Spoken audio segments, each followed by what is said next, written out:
સમાચારની સાથે મહત્વના જે સમાચાર મળી રહ્યા છે, કોકરોચ જનતા પાર્ટી અને સરકાર વચ્ચેની બેઠક પૂર્ણ થઈ છે। જે મહત્વના સમાચાર, અમે સરકારની સામે 3 માંગ રાખી છે તેવું સીજેપીનું કહેવું છે।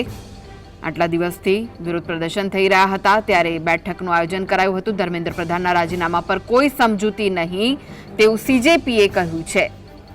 તો વિદ્યાર્થીઓ પર કેસ હટાવવા સરકાર વિચાર કરશે તેવું પણ બેઠકમાં વાતચીત થઈ હોવાનું સીજેપીનું કહેવું છે। પીડિતોના પરિવારજનોને 1 કરોડની સહાયની માંગ કરવામાં આવી છે। તો કોકરોચ જનતા પાર્ટી અને સરકાર વચ્ચેની બેઠક પૂર્ણ થઈ છે।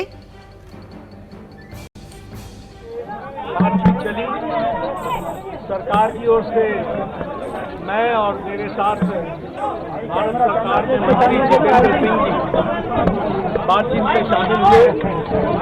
उनकी बातें हमने सुनी, बातें सौहार्दपूर्ण वातावरण में हुई और कई दृष्टि से उन सारी बातों पर हर तरीके से चर्चा हुई। उनकी मुख्यतः 3 डिमांड थी और 5 सुधार की दृष्टि से परीक्षा में सुझाव हुए।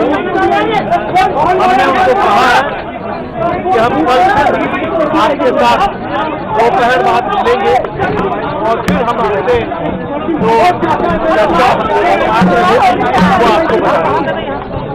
सर, उनकी अभी तो